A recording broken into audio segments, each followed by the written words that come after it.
And welcome back into Sunday Sit Down Time. With us now for the very first time is Brenden Schaeffer. Folks, if you haven't heard, he will be co-hosting The Big Show with Andy Humphrey on KTGR Monday through Friday, 4 to 6 p.m. It's a great show. Used to be hosted by Matt Michaels, Jeff Parles, Brandon Kiley. The list goes on of great hosts for that show. And, Brenden, you are the next in line. So what can you tell the folks about what you're going to bring to The Big Show? I'm pretty excited, Andrew. Appreciate you for having me on. Excited to get with my guy, Andy Humphrey, too, on The Big Show. That's a guy I go way back to our time at Mizzou together. We were actually roommates for a semester before I got married. And so, you can expect a lot of Mizzou talk, a lot of mid-mo sports talk as we get into everything from Chiefs to Cardinals to Missouri sports. And it's going to be like two guys having a conversation, buddies, because it's natural. We actually are friends and knew each other before this. So we're pretty excited to get into it and bring all the good people in Columbia some sports talk from 4 to 6 in the afternoons. So is Andy a good roommate? He was okay. He was all right.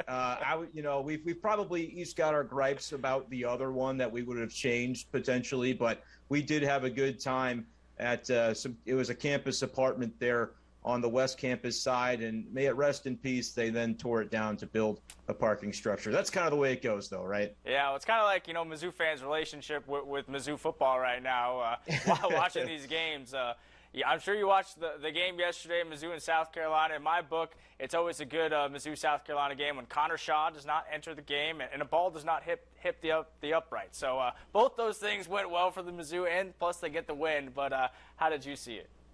Yeah, you're able to cross those things off the checklist for sure. This was a game that I think with how South Carolina handled Florida the previous week, you were kind of coming into this one like, uh-oh, maybe Missouri doesn't have as good of a chance as we thought. We then found out maybe that was more about Florida than it was South Carolina with how the Gators played on Saturday. But, yeah, for Missouri, there's clearly some quarterback questions. As Bazelak, great that he was able to get back to health and be able to make the start for Missouri.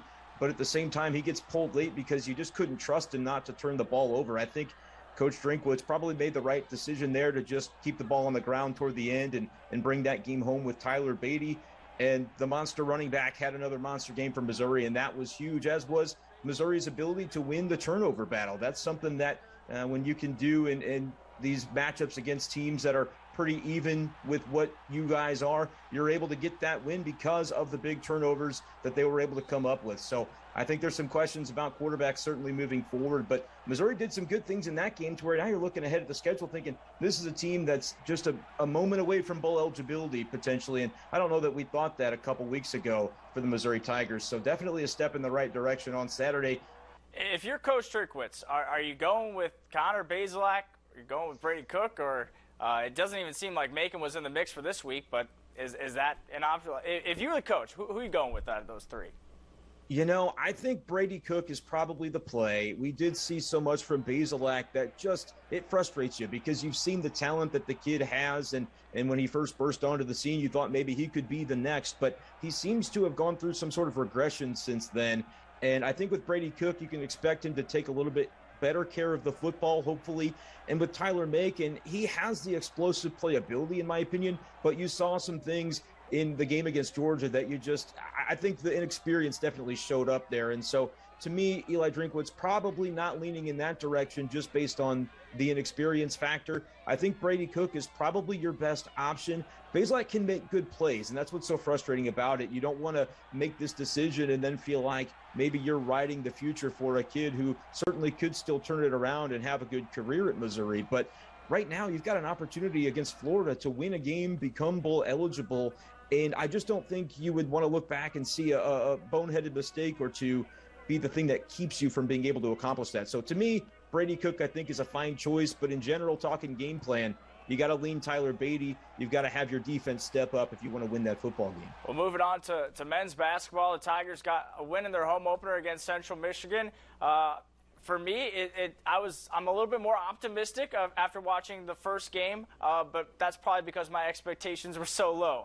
How do you, rate the Tigers opener and their expectations for this season?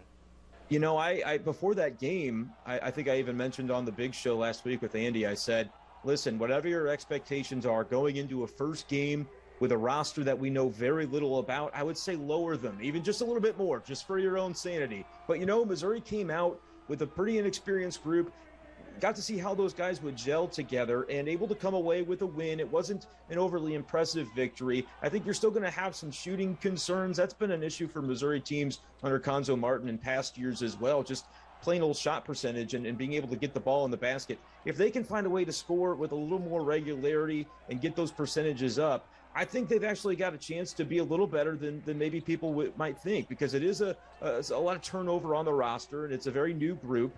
But Conzo Martin seems to have this group in a pretty decent position. Well, we look forward to hearing you and Andy Humphrey duel it out on KTGR. Hopefully he's a better co-host than he is a roommate. But Brenden Schaeffer, thanks so much for coming on the show, and look forward to having you on again soon. Appreciate it, man. Looking forward to it. All right, we'll be right back after this.